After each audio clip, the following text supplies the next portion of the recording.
Ok, du coup, le topo, il s'intitule, on a décidé de l'intituler du coup Procès de Mazan, comment le capitalisme et le patriarcat cultivent la culture du viol et la domination masculine et comment en finir. En conséquence, on va parler du coup de patriarcat et de domination masculine dans ce topo. C'est impossible que ça ait échappé à quelqu'un ici, en fait, a priori. On a tous et toutes vu passer des articles, des reportages de JT sur ce qu'on a appelé du coup l'affaire Pellico. Et c'est dans le titre du topo puisque ça va avec l'actu, mais surtout parce que cette affaire, elle a la particularité d'être un cas d'école de l'expression de la domination masculine, de la culture du viol et donc du système patriarcal en somme, quoi. En fait, cette affaire, elle est au final plutôt banale. Ce qui fait sa particularité, c'est qu'elle est extrême dans sa banalité. Mais en fait, les histoires de viol, en l'occurrence même du coup de viol conjugal, ça serait presque la norme dans un monde patriarcal et capitaliste. Mais c'est quand même important de préciser un peu la situation concernant cette affaire. On parle quand même donc de viol conjugal, c'est-à-dire que le mari, Dominique Pellico, en usant en plus de la soumission chimique, c'est-à-dire en droguant Gisèle, il s'est octroyé le droit de disposer librement du corps de celle qui était sa femme, pour lui-même déjà, mais il l'a aussi mise à disposition d'autres hommes en allant carrément les solliciter directement pour qu'ils viennent profiter d'elle. Il y a au total du coup 51 accusés qui comparaissent, y compris le mari, donc il y a au moins 50 autres hommes qui n'ont vu aucun souci à traiter Gisèle comme un objet que Dominique leur aurait juste prêté, comme si en fait ça leur revenait de droit, quoi. En fait, on voit bien cette affaire parmi les nombreuses concernant les VSS, c'est celle qui a le plus de retentissement en France ces dernières années. Mais des histoires d'agression, de viol ou même de féminicide, on en voit passer plein et de partout. On a eu il y a peu l'affaire Philippine qui a été instrumentalisée d'ailleurs par l'extrême droite parce que son tueur est issu de l'immigration et en plus sous OQTF, alors que surtout il était déjà connu comme étant un agresseur sexuel et c'est peut-être plutôt ça qu'il aurait fallu souligner. À l'étranger, cette fois, on a aussi eu la médecin indienne qui a été violée puis tuée par son supérieur hiérarchique au sein même de l'hôpital où elle travaillait. Bref, en gros, des exemples, on n'en manque pas et pas qu'en France. Les violences envers les femmes, elles sont courantes, voire même en fait normalisées. Là, on n'a parlé que de cas de violences physiques, tangibles en quelque sorte, quoi. Mais l'oppression des femmes et les violences, la domination qu'elles subissent, elles vont bien plus loin que les cas qu'on a cités, qui n'en sont en fait qu'une expression. C'est en fait un système de domination qui est profondément ancré dans la société, qui ne sort pas de nulle part. C'est l'organisation de la société dans son ensemble qui engendre cette oppression et les formes qu'elle prend, que ce soit des violences physiques, symboliques, dans la sphère familiale ou privée, en public, au travail, sans oublier la loi qui non seulement encadre tout ça, mais sert donc aussi d'outil d'oppression. On pensera par exemple au droit à l'IVG qui est toujours remis en cause, ici comme ailleurs. On va donc voir que c'est effectivement le capitalisme et le patriarcat qui alimentent la domination masculine et comment. Mais tout d'abord, il faut expliquer quand même que cette oppression, dans les formes qu'elle a prises et dans celles qu'on lui connaît aujourd'hui, elle a bien une origine et une raison d'être en fait dans cette société, c'est-à-dire en fait qu'elle joue un rôle dans le système de production capitaliste. En fait, oui, le système d'exploitation capitaliste, il repose sur les divisions entre les individus. Partout où il pourra diviser les classes travailleuses, le capitalisme s'engouffrera pour appuyer, voire même tout simplement créer les divisions en les basant sur des critères abstraits, et ce dans le but de générer plus de profit, que ce soit par le biais du racisme ou du sexisme. Alors oui, effectivement, la première division entre les individus, c'est bien la division sexuelle du travail. En s'appuyant sur le critère biologique, donc dans un premier temps, on va attribuer aux hommes des tâches qui sont à la fois plus physiques, mais aussi jugées plus valorisantes, alors qu'on va laisser aux femmes des travaux moins valorisants, plus minutieux et certes plus longs, mais surtout en fait qui sont considérés annexes, donc inférieurs. On attribue en fait des rôles genrés aux individus, quoi. Et c'est cette logique qui justifie ensuite de ne pas rémunérer les femmes, puisqu'elles ne font que aider leur mari dans leur travail. Par exemple, aujourd'hui encore, les agriculteurs, leur femme, elle est souvent considérée comme aide non rémunérée, alors qu'en fait, elles fournissent le même travail, puisqu'il est juste divisé entre les deux, quoi. Tout comme le capitalisme, il a utilisé le critère arbitraire racial pour justifier l'esclavage. Appuyer sur la distinction de genre entre hommes et femmes, ça sert à justifier la façon dont celles-ci, elles sont exploitées dans le système de production. Dans les premières phases du développement capitaliste, elles sont d'abord renvoyées au foyer, le rôle des femmes étant avant tout d'assurer la reproduction sociale, à la fois au sens du renouvellement de la force de travail en tant que subsistance, en permettant à l'ouvrier, donc le mari, de n'avoir qu'à mettre les pieds sous la table et retourner à l'usine le lendemain, sans avoir à se soucier de toutes les tâches domestiques ou à s'occuper des enfants, mais aussi justement en fait au sens d'assurer une descendance et donc de fournir une nouvelle génération de travailleurs à exploiter en devenir. C'est donc pour assurer la production au sens capitaliste que les femmes sont reléguées aux tâches domestiques et au rôle de mère. Le travail et la sphère privée se retrouvent alors complètement séparés et la reproduction de la force de travail s'effectue entièrement dans la sphère privée. La famille, en gros, elle existe pour la reproduction de la force de travail pour la classe exploitante, ce qui, en retour, a de grandes conséquences sur la forme et la structure que prend la famille en elle-même. Mais pourquoi se priver du coup de la moitié de l'humanité ? On aura considéré vraiment trop longtemps que les femmes, elles apportent qu'un salaire d'appoint, mais l'ordre impérialiste, inévitablement, il a provoqué 2 guerres mondiales au cours du XXe siècle. 2 guerres pendant lesquelles, du coup, les femmes se sont retrouvées propulsées sur le devant de la scène. Les hommes étant partis au front, il a bien fallu faire tourner les usines et avec elles toute la société. De ce fait, elles prouvent donc qu'elles sont parfaitement capables d'assurer le même travail, de tenir les mêmes fonctions que leurs homologues masculins. C'est ça ? Rien ? Ok, pardon. Bref, elles prouvent donc du coup qu'elles sont parfaitement capables d'assurer le même travail, de tenir les mêmes fonctions que leurs homologues masculins, et elles veulent plus du tout rester enfermées au foyer, quoi. Dans le même temps, on assiste au développement de nouvelles avancées technologiques, comme par exemple la machine à laver ou encore le frigo. Et c'est enfin du coup la libération pour les femmes. Elles n'ont plus besoin de rester la majeure partie du temps à la maison pour s'occuper de toutes ces tâches. Elles peuvent maintenant travailler comme les hommes à plein temps, mais pour gagner moitié moins qu'eux. Les patrons y mettent du coup la main sur une nouvelle main-d'œuvre, et grâce au patriarcat qui est évidemment devenu un pilier du capitalisme, les patrons ils arrivent à générer des bénéfices records en exploitant les femmes tout autant que les hommes, puisque celles-ci en fait elles produisent autant que leurs pères, mais elles sont payées bien moins sur la base de leur sexe, ce qui permet aux capitalistes du coup de faire une belle marge sur leur salaire, quoi. Alors après de nombreuses luttes, à la fois des ouvrières pour l'amélioration de leurs conditions de travail et des femmes pour réclamer plus de droits et plus d'égalité, comme par exemple le MLAC dans les années 70, les choses elles ont fini par bouger un peu. On a effectivement obtenu plus d'égalité entre hommes et femmes dans l'exploitation capitaliste, mais ni le patriarcat ni le capitalisme n'en ont été ébranlés à proprement parler. On parlait juste avant du coup d'inégalité salariale. Aujourd'hui, l'écart entre hommes et femmes il est encore de 24%, parce que les femmes elles prennent des congés maternité par exemple, et elles ont du coup des trous dans leur carrière, ce qui va aussi se répercuter du coup dans leur cotisation pour la retraite par exemple, où on va retrouver ce même écart de 24% en termes de revenus pour les pensions. C'est aussi plus fréquent qu'elles aient des emplois à mi-temps pour pouvoir justement s'occuper des enfants. Donc là, nouvel écart de cotisation et d'annuité, en plus du salaire touché directement, et de la progression professionnelle qui est ralentie au minimum. En plus de ça, c'est plus difficile pour les femmes d'accéder à des postes importants à cause des préjugés qui sont très ancrés dans la tête de chacun, quoi. Par exemple, les femmes, elles seraient moins logiques que les hommes, et donc elles ne sont pas en capacité d'assurer des fonctions directives, mais aussi tout simplement par crainte qu'elles tombent enceintes, et donc qu'elles quittent, même si c'est juste censé être temporaire, qu'elles quittent leur poste, quoi. Qui est donc une discontinuité qui potentiellement puisse se répercuter économiquement sur la boîte, par exemple. En somme, encore aujourd'hui, on voit bien que le capitalisme, il se sert du système patriarcal pour diviser les travailleurs et les travailleuses. Et si cette division sexiste, elle atteint effectivement toutes les femmes, au-delà de leur classe sociale, elle ne signifie pas pour autant que la façon dont il faut l'analyser, elle doit être décorrélée de l'analyse du système capitaliste dans son ensemble, ni que la lutte pour s'en défaire, elle doit être séparée de la lutte contre le système d'exploitation.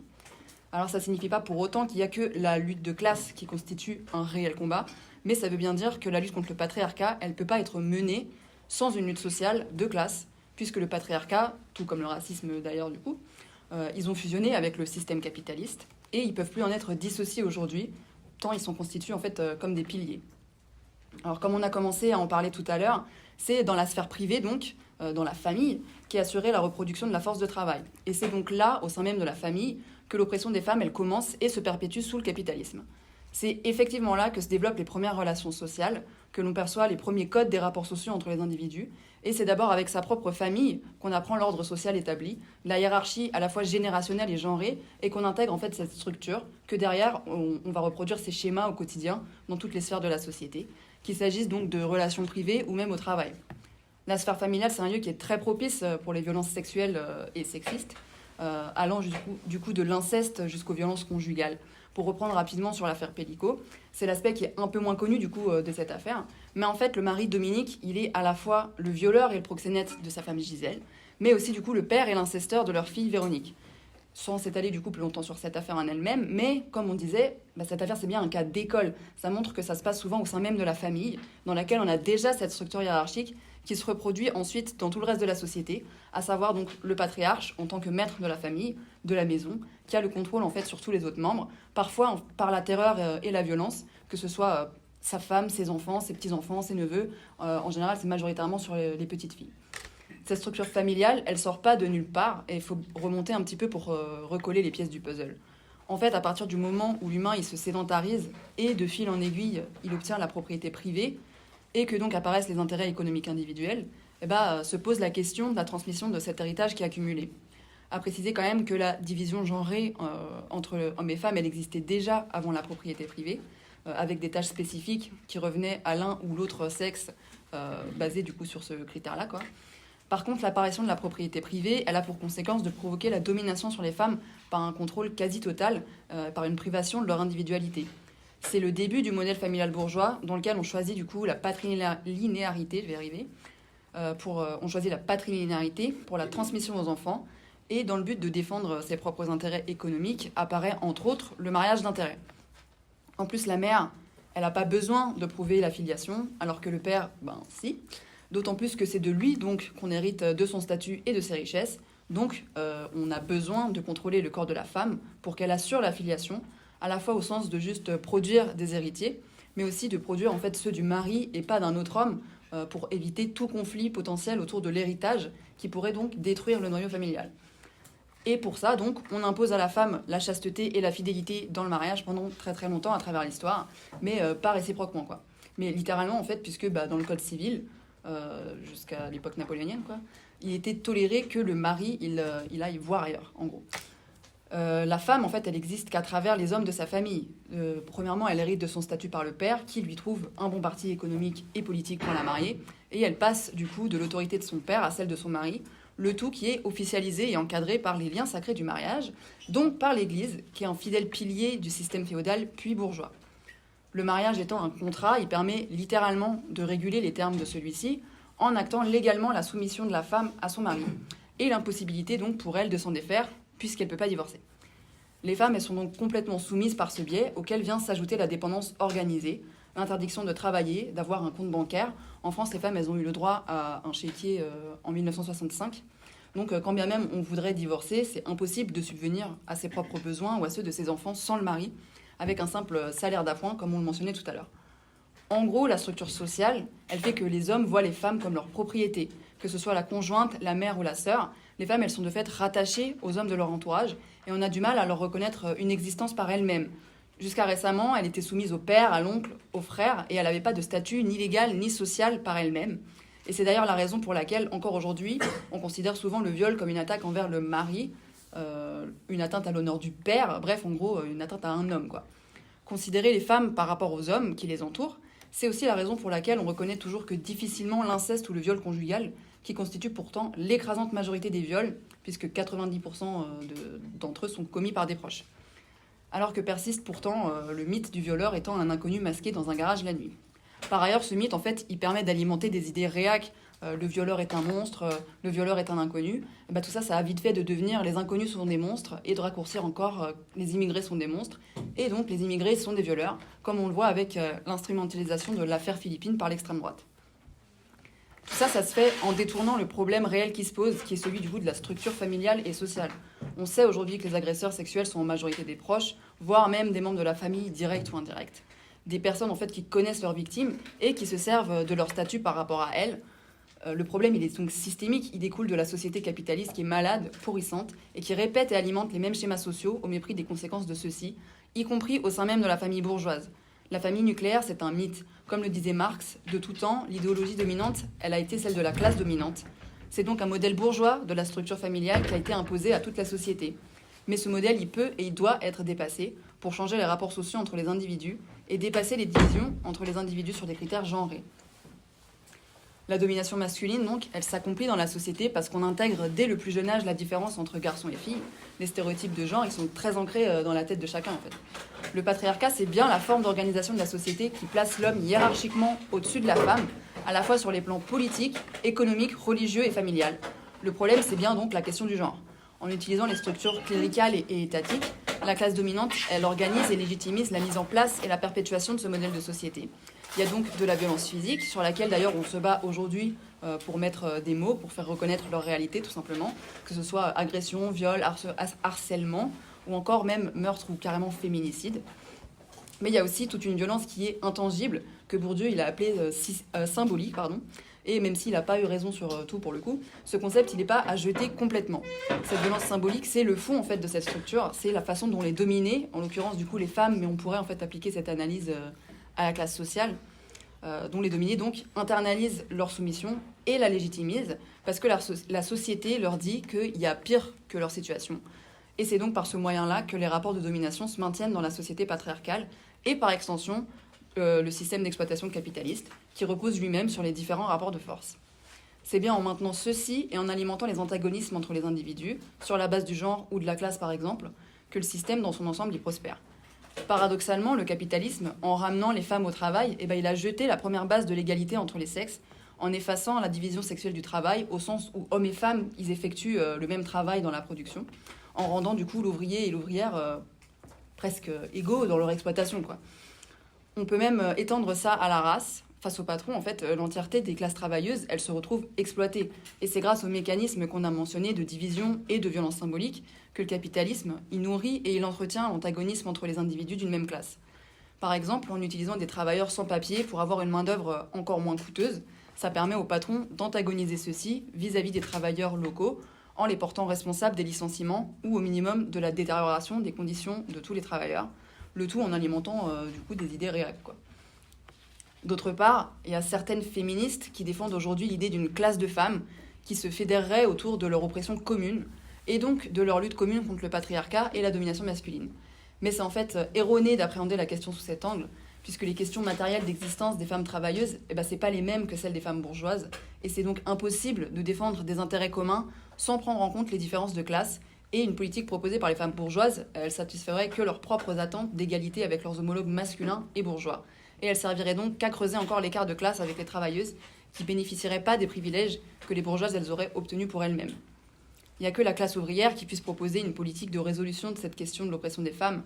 En fait, il n'y a que la lutte sociale qui permette une amélioration des conditions de toute la classe ouvrière, au-delà du genre, de la race ou de la classe, et qui puisse résoudre la question féminine. Là où les conditions d'existence de la classe ouvrière s'améliorent, celles des femmes et des autres catégories de populations qui sont minorisées, elles s'améliorent aussi, et inversement. Si le patron empiète sur les conditions de travail par un côté, peu importe lequel, les conditions de travail de l'ensemble des classes travailleuses, elles s'en trouveront tirées vers le bas aussi, d'où l'importance du coup de la solidarité de classe et d'une lutte commune face à l'exploitation sous toutes ses formes. Du coup, je te remercie. Moi, je vais donc continuer. J'ai un petit peu abordé la question des violences sexuelles comme un outil de domination et du coup de répression au sein du capitalisme. Comme le rappelait ma camarade, le patriarcat se maintient en affirmant donc la domination masculine, notamment par une division genrée du travail. Cette division, elle génère donc des rôles sociaux qui, à leur tour, produisent des lois, des comportements, des normes, des croyances. Ces éléments, ils sont continuellement nourris et renforcé par le capitalisme qui y trouve un intérêt pour donc se protéger. En effet, le capitalisme il prospère en exploitant diverses formes d'oppression, dont le sexisme. Dans ce contexte, le sexisme il permet d'obtenir une main-d'œuvre moins chère, de préserver les piliers fondamentaux, donc la famille, de contrôler le corps des femmes et la reproduction de la force de travail et de maintenir la classe ouvrière divisée. Donc les idées réactionnaires que la bourgeoisie elle sème contribuent à cette division en désignant les femmes comme responsables de la stagnation des salaires ou en accusant de voler le travail des hommes. Elles détournent donc l'attention des véritables responsables, à savoir les patrons, qui réduisent les coûts pour maximiser leurs profits. Ainsi, le capitalisme il utilise ces idées pour museler les femmes qui souhaitent améliorer leurs conditions, qu'elles soient travailleuses ou bourgeoises. L'une des méthodes pour maintenir cette domination, c'est bien la violence quotidienne que subissent les femmes, les violences sexistes et sexuelles. Ces violences, elles ne sont pas des actes isolés, elles sont structurelles, systématiques et servent de véritables outils de contrôle social et économique. Un exemple est le viol subi par Gisèle Pelicot qui illustre bien la dimension aussi généralisée de ces violences dans toutes les classes. Loin d'être des faits marginaux, les VSS, elles servent à maintenir des hiérarchies de pouvoir au sein de la société, à fragiliser la classe ouvrière et à solidifier les normes patriarcales qui profitent aux structures capitalistes et aux patrons. Dans le cadre du capitalisme, la violence sexuelle, elle joue un rôle crucial dans la soumission des travailleuses. Pour les femmes, elle les sert donc à les maintenir dans des rôles subalternes en renforçant une hiérarchie. Et les violences, elles ont lieu, donc, comme je le disais, dans toutes les classes sociales. Et la plupart des agresseurs, ils proviennent, comme le disait ma camarade, du milieu proche des victimes. Cette proximité, elle permet donc la division du travail genré et d'imposer une domination masculine qui vise à soumettre donc les femmes, les privant de leur autonomie, de leur corps et leur travail. Les femmes, elles sont ainsi cantonnées à des tâches qui sont précaires et invisibles, comme les soins et la reproduction de la force de travail, les tâches ménagères, etc. puisque ces violences sont systématiques, elles ne sont pas des exceptions, mais bien la norme dans la société. Ces violences, elles se manifestent partout. Le capitalisme et le patriarcat exercent leur influence, donc dans la famille par exemple, où une enquête de l'INSEE en 2020 a révélé que 26% des femmes avaient subi des violences physiques ou sexuelles au sein de leur couple, mais elles existent aussi dans le monde du travail, évidemment. Une étude de 2019 de l'Organisation internationale du travail a révélé qu'une femme sur 3 avait subi des violences sexuelles au travail au cours de sa vie. Dans certains secteurs particulièrement précaires, comme la restauration et la vente, ce chiffre atteint jusqu'à les 70%. Bien sûr, ces statistiques, elles sont probablement très sous-estimées. Les harcèlements et agressions sexuelles au travail, ils créent un climat de peur et d'insécurité qui empêche les victimes de se révolter ou de demander de meilleures conditions de travail. En réduisant les femmes à des objets sexuels et en les rendant vulnérables à l'humiliation publique ou privée, les violences sexuelles, elles maintiennent une hiérarchie où les hommes occupent des positions de domination et où les patrons y restent à la tête des entreprises. Ces violences ne sont pas donc de simples déviations individuelles, elles sont fonctionnelles à la structure capitaliste. Elles permettent aux patrons de maintenir un contrôle absolu sur la main-d'œuvre, de réduire les coûts et de rendre plus difficile toute forme de solidarité ou d'organisation collective. Le harcèlement sexuel, par exemple, est un outil de répression très efficace pour dissuader les femmes de revendiquer leurs droits ou d'exiger de meilleures conditions de travail. Cela profite directement donc aux employeurs qui peuvent ainsi garder une main-d'œuvre docile. Les femmes occupant des postes souvent plus précaires et souvent les plus exposées à ces violences, par crainte de représailles, elles ne vont pas forcément être inclines à s'organiser syndicalement ou à revendiquer des conditions de travail plus justes. Un exemple récent, c'est celui d'une employée Aqualia, donc qui est une structure sociale, qui a été victime de harcèlement et d'agressions sexistes et physiques par son supérieur pendant près d'1 an. Donc malgré les dénonciations qu'elle a fait, la direction elle a sanctionné que d'une mise à pied de 4 jours donc le supérieur hiérarchique, tandis que la victime elle a dû quitter son emploi pour ne plus être agressée. Donc cet exemple illustre bien comment les VSS elles servent à museler les travailleuses et maintenir l'ordre établi.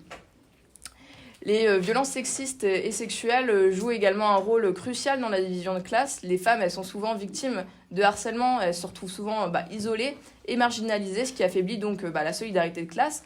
Les victimes de violences sexistes et sexuelles au travail, elles sont souvent découragées de participer au mouvement de revendication par peur d'exclusion encore. Elles hésitent aussi à intégrer les revendications féministes aux luttes collectives, ce qui affaiblit d'autant plus la conscience de classe et les travailleurs face à l'exploitation capitaliste. Donc on voit bien que c'est aussi un moyen d'affaiblir. Oui. Donc on voit bien que ça permet aussi aux patrons de conserver leur pouvoir sans être contestés. Bon, évidemment, je me suis concentrée sur les questions de violences sexistes et sexuelles, mais évidemment, il n'y a pas que ça. On peut aussi citer la question de la charge de l'enfant, l'assignation à procréer pour renouveler la force de travail, qui est pris en charge par les femmes. Or, on sait que si on a des enfants et qu'on s'en charge majoritairement, on a beaucoup moins de temps pour s'organiser dans sa boîte. Ou lors de la naissance d'un enfant, il est majoritairement pris en charge par les femmes, ce qui souvent va couper donc leur carrière. Etc. Donc on leur... voilà. Excusez-moi. Donc la bourgeoisie, elle s'évertue à nous faire croire qu'il serait possible de mettre fin donc, à ces violences dans un monde capitaliste, notamment grâce aux législations. Bon, cette vision, elle nie le caractère systémique des violences que subissent les femmes, ainsi que la domination masculine. Elle minimise également la possibilité d'en finir avec le système patriarcal. L'idée que la législation elle suffirait à éradiquer les violences faites aux femmes ne révèle pas seulement une incompréhension des racines de l'oppression, elle empêche de saisir pourquoi cela ne sera jamais suffisant. Ces lois, elles existent seulement pour limiter les dégâts lorsqu'elles sont appliquées, causés par le patriarcat capitaliste, sans jamais remettre en question le système qui les rend possibles. En plaçant le cadre juridique au centre des revendications, on privilégie une approche qui préserve l'ordre établi, tout en contribuant à l'oppression systématique des travailleuses. Car en réalité, tout le monde n'a pas donc déjà accès à ces démarches juridiques. Elles nécessitent des ressources que les travailleuses, souvent précaires et mal rémunérées, n'ont pas. Donc si elles n'ont pas déjà les moyens de pouvoir quitter leur agresseur, elles ne vont pas non plus avoir les moyens de payer un avocat. Elles peuvent être contraintes donc de rester Donc elles n'auront pas accès à ces démarches, elles n'ont pas les ressources et ça va donc limiter au cadre législatif, c'est oublier aussi les bases matérielles de l'oppression. En vérité, le but n'est pas d'éradiquer ces oppressions, ce n'est pas la justice bourgeoise qui permettra de se débarrasser des oppressions qu'elle protège. Celui qui sert à maintenir une structure ne la mettra pas en danger. Ainsi, même les lois existantes, elles ne sont pas toujours appliquées. En 2020, 94% des plaintes pour viol ont été classées sans suite, révélant l'échec donc, du système judiciaire à protéger les victimes. Même lorsque des condamnations sont prononcées, elles n'empêchent pas la récidive. Une étude belge de 2016 a montré que plus les décisions judiciaires sont sévères, plus le taux de récidive augmente. La justice pénale, même renforcée, ne résout pas le problème de violence. Elle ne fait que le renforcer. Les illusions d'un système fondamentalement donc patriarcal. Les violences faites aux femmes, elles sont dissociées des rapports de domination. Quand on écoute donc ceux qui pensent que ce qui permettrait donc d'en finir avec le patriarcat, c'est les législations. Dans ce cas, la bourgeoisie, elle sape réellement toutes les tentatives de changement. Les moyens alloués à la lutte contre les violences sexistes et sexuelles, bien qu'augmentés de 10% récemment, restent largement insuffisantes en fait, face aux besoins croissants. En 2020, le Haut Conseil de l'égalité estimait qu'il fallait 20 000 places d'hébergement spécialisées pour donc, les femmes qui subissent des violences, alors qu'en 2022, seulement 10 144 étaient disponibles. On privilégie donc des mesures superficielles, donc sans s'attaquer aux racines de l'oppression, en distribuant des miettes pour acheter la paix sociale. Même si tout progrès est à prendre, nous ne devons pas nous laisser bercer d'illusions par les institutions bourgeoises, sous peine de désarmer nos luttes. La justice et l'éducation ne pourront pas mettre fin à un système continuellement nourri et protégé. Elles n'arrêteront pas la violence. Les chiffres montrent que malgré une augmentation de la répression judiciaire, le nombre de condamnations ne suffit pas à contenir la violence. Une étude belge sur les violences sexuelles, violences conjugales, a montré que 53% des condamnés récidivent, illustrant que la réponse pénale ne s'attaque pas au problème fondamental des rapports de pouvoir entre les sexes. L'approche réformiste et légaliste échoue à s'attaquer aux racines du patriarcat et du capitalisme. La véritable émancipation des femmes exige une lutte collective et de toute notre classe, fondée sur la solidarité de classe et une remise en cause radicale des structures d'oppression. Toutefois, il est nécessaire de combattre toutes les idées réactionnaires. Dire que le patriarcat ne disparaîtrait pas avec quelques lois ne signifie pas que l'on rejette les avancées. Nous défendons toutes les mesures qui protègent nos droits et nous lutterons pour en acquérir davantage. Toutes ces lois, ces progrès et la prise de conscience d'une partie de notre classe sont le fruit de mobilisation. La seule différence est que pour nous, cela ne suffit pas. Nous devons dépasser les revendications strictement légalistes pour apporter celles des communistes révolutionnaires. Et ces dernières années, les droits des femmes, les violences faites aux femmes, ainsi que les idées réactionnaires en pleine expansion, ont fait l'objet d'attaques croissantes à travers le monde. Partout, les droits des femmes sont de plus en plus menacés et nulle part, notre sort est enviable.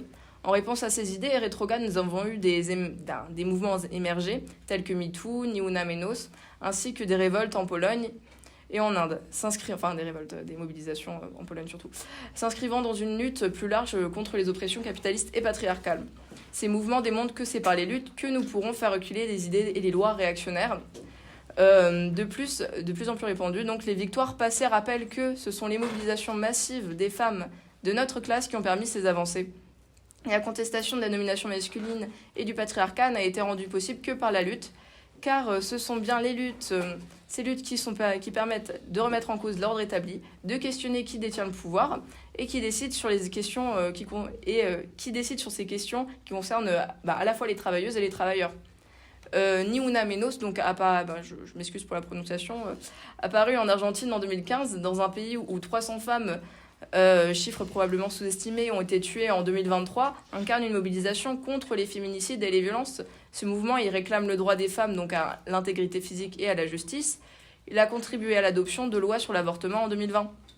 Bien que des restrictions persistent et que ces lois soient aujourd'hui soient menacées par l'extrême droite au pouvoir, cette mobilisation, elle montre l'importance du 8 mars en Argentine. En Inde, donc c'était en 2012, suite aux manifestations massives, le gouvernement a durci les lois contre le viol. Ça n'a pas servi à grand-chose, comme on a pu le voir globalement. C'est pas parce que les lois sont dures que la violence elle disparaît, puisqu'elle n'est pas liée à ça. Augmentant les peines et créant des tribunaux spéciaux pour accélérer les traitements de ces affaires. Donc en Pologne, le droit à disposer de son corps est au cœur des luttes contre les lois restrictives donc sur l'avortement. particulièrement depuis 2020, où ces lois ont été encore durcies. Malgré tout, ces mobilisations, elles ont permis en 2023 d'obtenir l'accès à la pilule du lendemain sans ordonnance, même si c'est loin d'être ce qu'on souhaiterait. Plus récemment en Inde, donc, il y a eu des manifestations d'une grande ampleur qui ont éclaté ensuite au meurtre d'une médecin et au viol. Cet événement tragique a rapidement déclenché une vague de colère dans tout le pays. Les soignants se sont mis en grève, exigeant une sécurité renforcée sur leur lieu de travail et de meilleures conditions de travail. Ils ont été rejoints par les étudiants et des travailleurs d'autres secteurs. Et ils ont été unis donc pour exprimer leur indignation face à ce crime odieux. Le corps médical a instauré un service d'urgence minimale pour permettre donc aux grévistes et aux manifestants de se rassembler. Des marches gigantesques ont alors vu le jour, rassemblant des dizaines de milliers de femmes dans les principales villes du pays. Donc après 11 jours de mobilisation intense, le parti d'extrême droite, le BJP, qui est au pouvoir, a pris des mesures principalement axées sur une réponse sécuritaire, généralisation donc de la vidéosurveillance et renforcement des effectifs sécurité, pour tenter d'éluder donc la nature systémique des violences faites aux femmes dans une société marquée par la violence patriarcale. Parce qu'en réalité, ils sont les défenseurs les plus véhéments du patriarcat, de toutes les oppressions et les idées réactionnaires. Et comme nous avions pu le voir avec Philippine, ils ne font que instrumentaliser ces féminicides, ces violences, en expliquant que ce ne seraient seulement les étrangers et donc les personnes, les monstres, qui se commettraient ces violences. Ces thématiques réactionnaires utilisées pour diviser les travailleurs et les travailleuses, afin d'éviter la prise de conscience de leur pouvoir, il n'a pas du tout arrêté ce mouvement de révolte en Inde, qui ne montre aucun signe de ralentissement et continue de s'étendre à d'autres secteurs. Donc on voit bien qu'ils sont loin d'être dupes sur les décisions prises par le parti au pouvoir, et aussi que les révoltes des femmes, elles sont contagieuses lorsque les masses elles s'emparent de la cause des femmes et de la lutte pour leurs droits. Et en fait, la lutte, elle doit être menée par l'ensemble de notre classe. Les luttes des travailleuses, en particulier, ont la capacité d'entraîner toute notre classe dans leur sillage. On a plusieurs exemples qui résonnent encore aujourd'hui dans les mobilisations contre le harcèlement sur le lieu de travail, rappelant que les luttes féministes, elles s'inscrivent dans la résistance contre toutes les oppressions. Le féminisme, c'est pas une lutte isolée, il est intrinsèquement lié à celle de la classe ouvrière. J'espère que j'apprends rien en disant que la majorité des femmes, elles appartiennent à cette classe. Le féminisme fait partie des moteurs potentiels de changement plus larges, y compris révolutionnaires. Les luttes féministes, elles peuvent enclencher des transformations sociales profondes, car elles remettent en question les fondements même du capitalisme et du patriarcat en s'attaquant à leur base matérielle. L'exploitation capitaliste et du patriarcat, l'exploitation capitaliste, la division genrée du travail, la famille, les normes de genre, la sexualité. Un exemple de cette dynamique, outre la révolution russe, se trouve dans les émeutes de Limoges en avril 1905.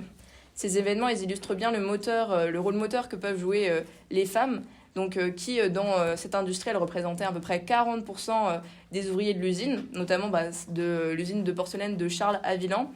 Elles se sont révoltées contre un contremaître qui s'appelait Penaud et qui était connu pour ce qu'il disait, le droit de cuissage, des violences sexistes et sexuelles, etc. Et il était décrit par le Libertaire comme un être abject, autoritaire et prévaricateur. Ces abus ont poussé les travailleuses et les travailleurs à se mettre en grève, un mouvement qui s'est étendu finalement à toute la ville, déclenchant des émeutes et affrontements avec l'armée. La grève, elle s'est achevée le 25 avril plus tard, alors avec effectivement c'était pas non plus une victoire, avec juste le renvoi du contremaître, tout ce qui était axé sur l'augmentation du salaire, etc., n'ont pas obtenu ce qu'ils désiraient. Et cette mobilisation, par contre, elle résonne quand même encore aujourd'hui dans les luttes contre le harcèlement et les violences sur les lieux de travail, les violences sexuelles. Ce qu'on a appelé voilà. Je suis désolée. Ok. De même, la révolution russe de 1917, elle a été initiée par une grève de femmes ouvrières le 8 mars. Cela montre que les femmes, elles sont souvent à l'avant-garde des révoltes sociales et leur lutte contre l'oppression est ça peut marquer le début des changements historiques majeurs. Les mobilisations, aujourd'hui, elles s'inscrivent dans cet héritage direct en continuant de dénoncer un système donc, qui exploite les femmes. Emprunter donc, le chemin des luttes est essentiel pour transformer en profondeur les structures de pouvoir et garantir une véritable, donc, bien sûr, dans un monde communiste, une véritable égalité.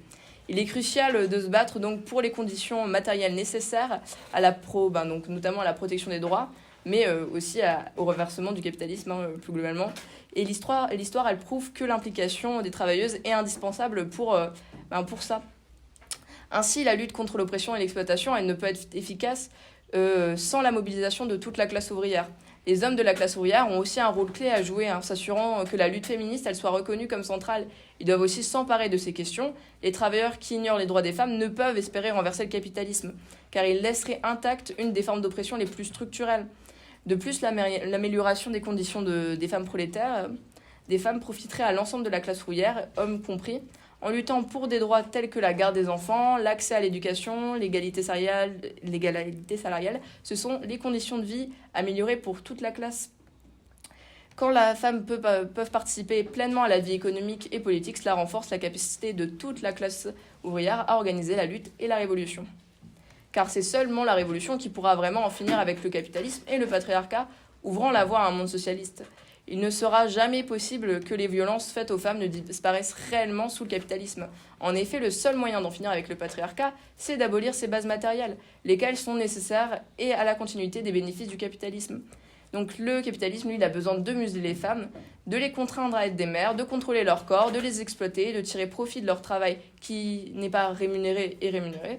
Ce système ne peut que perpétuer l'oppression des femmes. L'organisation économique du capitalisme exige une main-d'œuvre féminine bon marché, une main-d'œuvre bon marché aussi tout court, et souvent non rémunérée, en particulier à travers le travail domestique qui constitue un pilier essentiel du système. Les moyens de répression sont multiples, notamment les violences sexuelles et sexistes. Nous devons lutter contre cela. En tant que militants communistes et révolutionnaires, nous devons aborder ces questions dans nos entreprises et nos lieux d'études. Souvent, on nous sert l'argument réactionnaire selon lequel ce serait donc la classe des travailleurs qui seraient arriérés sur ces questions. Certes, les idées réactionnaires elles se propagent au sein de la classe ouvrière, mais il est crucial de lutter contre ces idées qui sont injectées par la bourgeoisie. Parce que personne d'autre que la bourgeoisie peut le faire, puisque, notamment avec la citation de Marx, mais je l'ai écrite, mais je ne vais pas la répéter, c'est bien eux qui ont les moyens de production intellectuelle, et donc c'est bien eux qui font semer ces idées réactionnaires, malgré ce que la bourgeoisie essaie de nous faire croire. Elles ne proviennent pas de la classe ouvrière.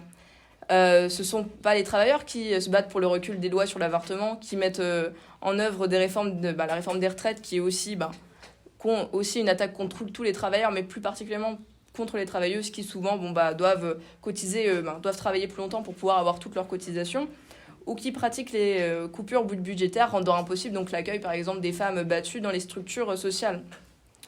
Ce sont bien les bourgeois qui le font, et car ils reconnaissent la nécessité d'opprimer et de contrôler les femmes. Il est également important de rappeler que la classe ouvrière n'a pas toujours été infiltrée par ces idées réactionnaires. Elle a déjà d'ailleurs été à l'avant-garde. Là, comme je le rappelais avec la Révolution russe, entre 1917 et 1930, les femmes russes ont obtenu des avancées significatives, donc le droit au divorce, à l'avortement, le suffrage universel, le code civil qui a été réformé en abolissant donc l'autorité du chef de famille et permettant donc aux couples mariés de choisir le nom de l'époux ou de l'épouse.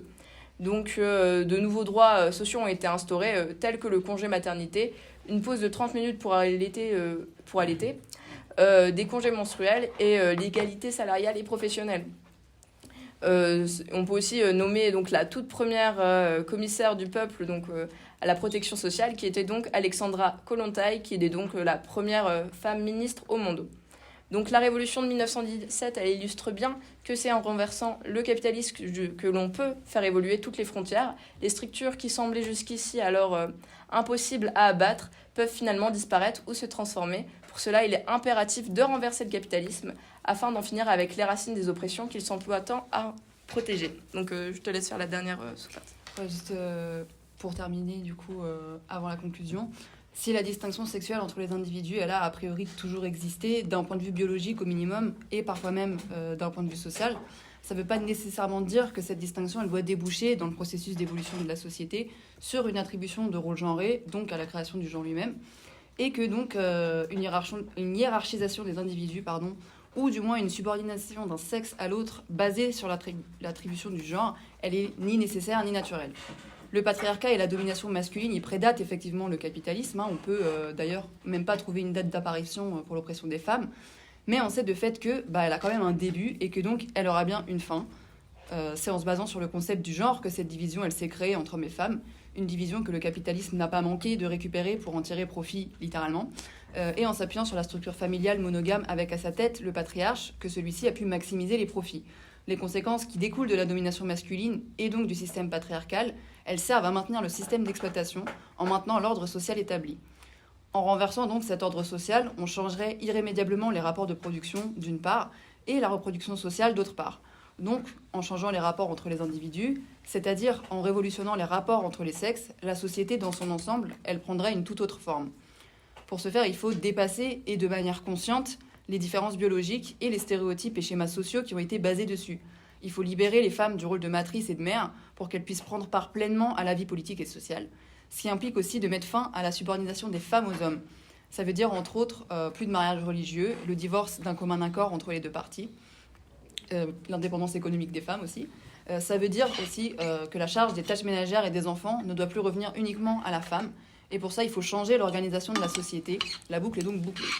C'est d'ailleurs un processus qui avait été amorcé avec la révolution en Russie, comme tu l'as mentionné, Claire, en permettant aux femmes de participer à la vie politique. Ça a provoqué en quelque sorte un trouble dans la binarité des rôles de genre, qui était jusque-là bien définie, et donc au sein de la famille elle-même, puisque la femme, au même titre que son mari étant gagnée aux idées socialistes, elle veut plus simplement remplir le rôle qui lui a été attribué par la vieille société, en restant à la maison et en s'occupant des enfants pendant le plus clair de son temps. Mais au contraire, elle prend le temps de s'impliquer dans les comités et de construire en fait la politique de la nouvelle société socialiste donc. En conséquence de quoi, le noyau familial, il se trouve secoué, il fonctionne plus. Et même le mariage en tant que contrat, il peut pas y remédier. Trotsky disait que l'apparition d'une nouvelle forme de famille, elle est bien entendu indissociable du processus de révolution sociale. L'une est à la fois la cause et la conséquence de l'autre. Il ajoute que c'est en collectivisant la prise en charge de toutes ces tâches domestiques, c'est-à-dire en organisant par exemple à l'échelle d'un immeuble, mais en fait on implémenterait ça à l'échelle de toute la société, quoi.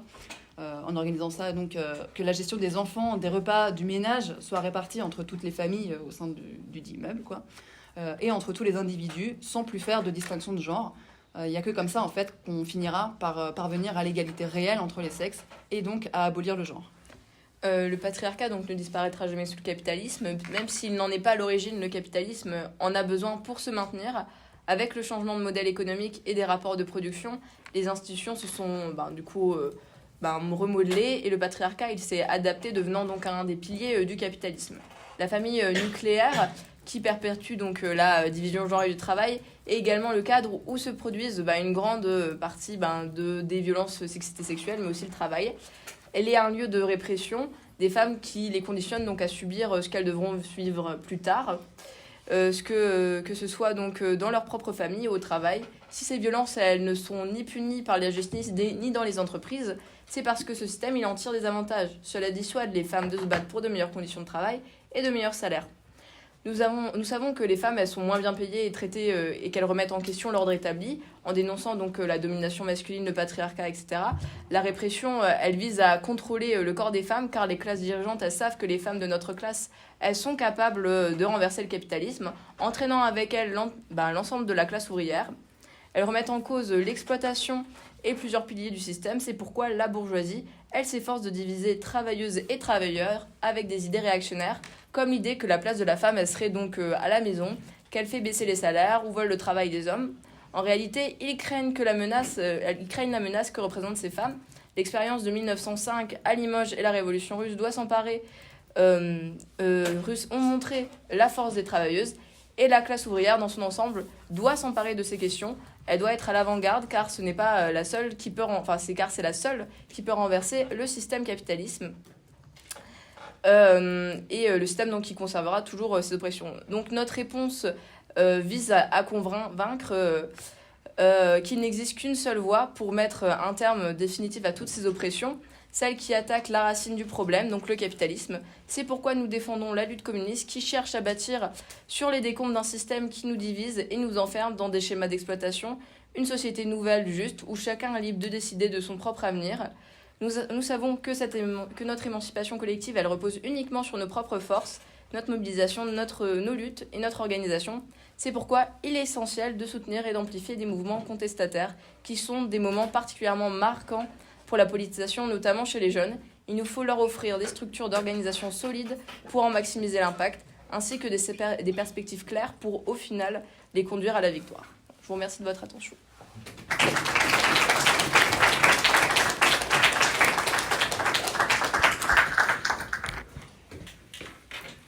On peut prendre une liste